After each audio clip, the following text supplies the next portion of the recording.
is Jennifer. And joining me shortly out on the beach is our trainers. We got Tony, Robert, and Becky today. Here at Walrus Experience, we have 3 Pacific Walruses. We have our 1 male Sukuk and our 2 female Sukuk and Siku. Right now we're going to start with our 1 male Sukuk and our female Siku. Sukuk will be out here shortly. And that Siku makes her way to the underviewing window. You guys can take a good look at her. So there's only 1 species of walrus out there, but they're broken into 2 subspecies, Pacific and Atlantic walruses, so we have 3 Pacific walruses here. These guys came to us around 2-3 weeks of age. We did rescue them off the coast of Alaska. So if you notice, all of our walruses, they do have pretty unique names. So our male Sukuk is actually Yupik for the city of Gamble, Alaska, where they're from. Then we have Siku, who's right in front of me here. Her name is Yupik for ice. And then our female Sukuk is actually Yupik for blubber. So here at Walrus Experience, we focus mainly on our training here that keeps our animals physically and stimulated and mentally stimulated.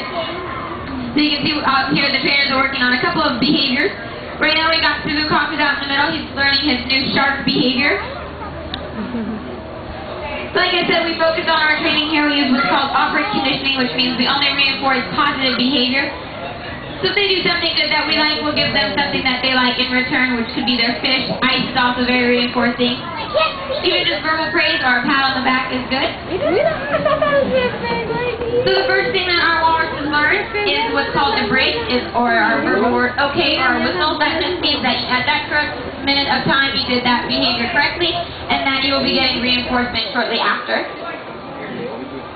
So what Tony's doing right now is she's doing exactly what I've been telling you guys. She's saying that word okay or that whistle. She's blowing on her whistle and then feeding her. So the first couple of months, once these guys were off their walrus formula, that's exactly what we did for the first couple of months once they were learning that.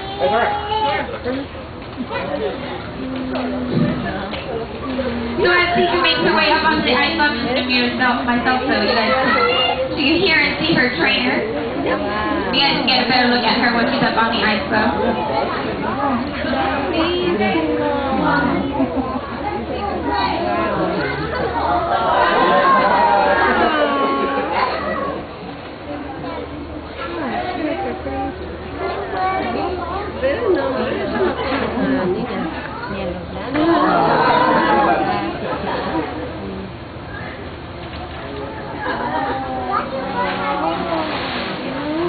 So while our walruses are up on the ice floe, we just mute ourselves so they're able to hear and see their trainer up on the beach. Sometimes they're not able to see our hand cues, so if they can hear us as well, that sets them up for success that way.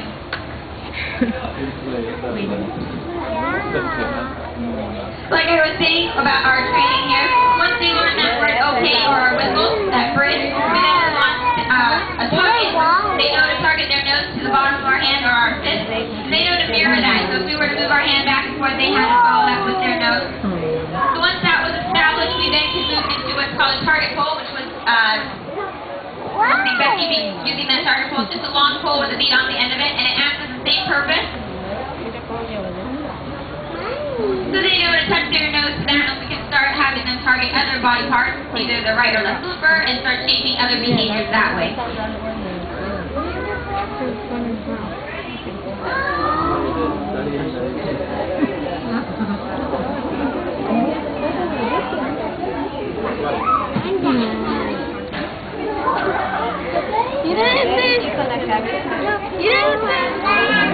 Also about our training, we focus mostly on our show behaviors, which you guys can see we're working through a couple of those.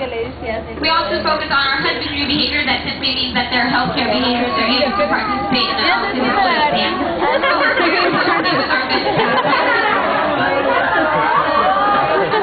And you can see Siku, who's up on the beach here. She's doing her sit-ups. It's always a crowd-pleasing behavior for her. She's working on her 6-pack for the summer. And at 1,600 pounds is what she's weighing in. That's pretty good for doing sit-ups just like that. So like I was saying, we focus on those healthcare behaviors. We do what's called layout with our walruses. We're able to lay them out in certain positions to get a good body look at them. Sometimes they like to rough play around here, so they might get a little mixed and cut, so we just have to keep on top of that. We also brush our walrus' teeth every other week, not to just get rid of any plaque that's in there. Whoa! use different equipment that we use to get into the mouth. Sometimes if they would have any tooth problems or any mouth infections, we're able to get a dentist to come and look inside their mouth. Also, we weigh our walruses every week. We do have a scale on the back that weighs up to about 4,000 pounds. Right now, our females are weighing in about 1,600, 1,700 pounds, and our male Suzucock is weighing about 2,100 pounds. Now, Oko is making her way out to the upper window so you guys can get a better look at her.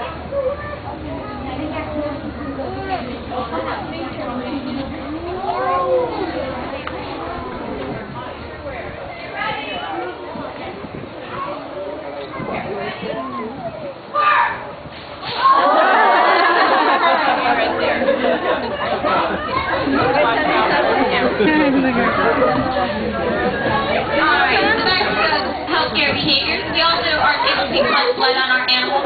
We do those layout behaviors. We can lay them out on their side and collect blood from their rear flippers. There's only about 20 walruses in captivity, so anything we can pull from our walruses to help better them and understand them. There's also not a lot of news about walruses out in the wild, so we do like to pull things here and there from our walruses to help maintain them out.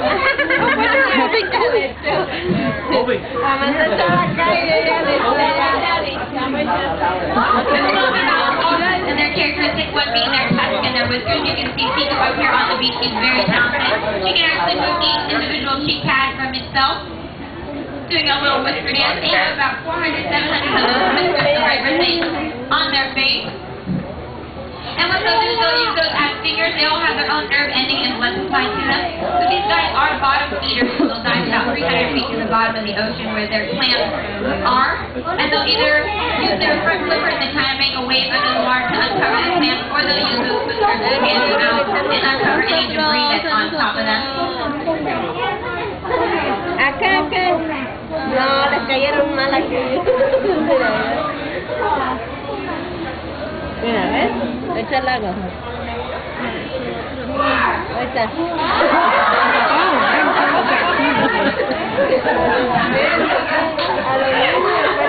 Like I was saying about those whiskers, I think they got a couple. Like I was saying about those whiskers, they will use those to uncover any of their food that they would eat at the bottom of the ocean. They have a very powerful spitting and suction of water, so they'll spit water into those clams to break the shell open, and then suck the clam meat right on out of there. They also are very sensitive. Like I said, they use them as fingers. Depending on what we're wearing, they can feel that different material, whether it's our rain gear or just a regular jacket. Another one of their characteristics would be their tusk. Many people think that they can tell the difference between males and females because females don't have tusks. And actually, both males and females do have tusks. Males typically will grow theirs a little bit longer. They'll grow anywhere from a foot to a foot and a half to 2 feet long, where the females will get anywhere from about a foot to a foot and a half. Genetics does play a small role in how long that they do grow, but typically those males have longer tusks. The way you can tell our walruses apart is our male Suzucock also is twice as large as our female, weighing about 2,200 pounds. He also has thicker and shorter tusks. Males do focus more on the thickness of the diameter of the tusk. So that's why it takes a little bit longer for males to grow their tusks if they're focusing on that diameter. And then our female Oko, who's still out here, she's got those thin and longer tusks. And then you might notice that one of our females does not have tusks, and she had a recurring tusk infection a couple years ago, so the vet opted to remove her tusks. She does get along just fine without them. If she was to get any problems with our male, if he was chasing her around up here on the rocks or the beaches, she is calling her female friend Oko, who's in the water here, to come and rescue her. What they'll use those tusk for is to climb up onto ice floes, kind of like the one you see that we have in our exhibit. Usually out in the wild, those ice floes kind of resemble the size of ours. Out in the wild, they don't have that handy-dandy ledge that we do for our walruses here. Also, they'll climb up onto those ice floes. They'll spend roughly about a third of their life either up on ice floes or on land. Females will generally give birth to one calf on the ice floes. It's a lot safer up there. They'll also use those big tusks. Usually males will poke holes up in the ice floes. That way they have breathing holes. And if our walruses, if you took a good look at them, if they look a little bit familiar to you, you've seen the movie 50 First Dates starring Drew Barrymore and Adam Sandler. Those were the walruses that helped accompany them in that movie. It was filmed right here at this Legendary Kingdom. It's about